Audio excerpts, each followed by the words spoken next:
Ozone परत। हर वर्ष 16 सितंबर को विश्व ओजोन दिवस मनाया जाता है, जो ओजोन परत की सुरक्षा के महत्व को रेखांकित करता है। बता दें कि ओजोन परत पृथ्वी को हानिकारक पराबैंगनी किरणों से बचाती है। विश्व ओजोन दिवस 2025 का विषय विज्ञान से वैश्विक कार्रवाई तक है, जो यह दर्शाता है कि विज्ञान ने दुनिया को ओजोन क्षरण के बारे में सूचित किया और इसे पुनर्स्थापित करने के लिए वैश्विक सहयोगात्मक प्रयास किए। विश्व मौसम विज्ञान संगठन यानी WMO की रिपोर्ट के अनुसार ओजोन परत ठीक हो रही है। 2024 में ओजोन क्षेत्र पिछले वर्षों की तुलना में छोटा था और यह 2050 तक 1980 के स्तर पर लौटने की दिशा में है।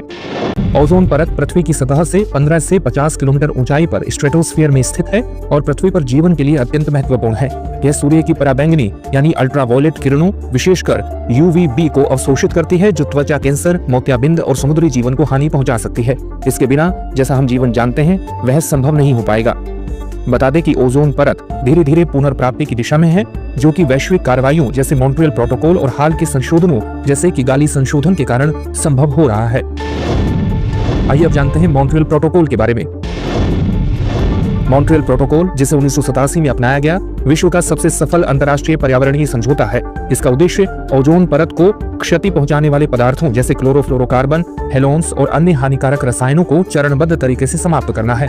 यह पर्यावरणीय कूटनीति में एक महत्वपूर्ण सफलता थी और ऐसे दुर्लभ समझौतों में से एक है जिसे सभी देशों ने अनुमोदित किया।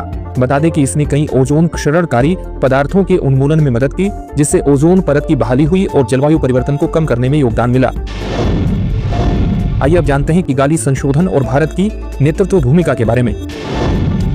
2016 में मॉन्ट्रियल प्रोटोकॉल के किगाली संशोधन को अपनाया गया, जिसका उद्देश्य हाइड्रोफ्लोरोकार्बन्स को कम करना है, जो कि शक्तिशाली ग्रीन हाउस गैस है। भारत इन पहलुओं में अग्रणी रहा है और क्लोरोफ्लोरोकार्बन्स तथा हेलोन्स जैसे हानिकारक पदार्थों को मॉन्ट्रियल प्रोटोकॉल की समय सीमा से पहले ही समाप्त कर चुका है।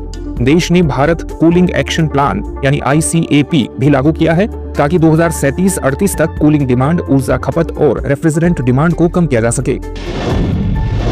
इसका निष्कर्ष यह है कि विश्व ओजोन दिवस हमें वैश्विक सहयोग के महत्व की याद दिलाता है, जो पर्यावरणीय चुनौतियों से निपटने में मदद करता है। ओजोन परत की बहाली यह दर्शाती है कि जब राष्ट्र वैज्ञानिक प्रमाणों के आधार पर मिलकर काम करते हैं तो वास्तविक प्रगति संभव है। ओजोन क्षरणकारी पदार्थों को समाप्त करने में भारत की प्रतिबद्धता और इसकी सक्रिय नीतियां यह साबित करती हैं कि देश भविष्य की पीढ़ियों के लिए सुरक्षित और स्वस्थ ग्रह सुनिश्चित करने में उदाहरण स्थापित कर सकते हैं।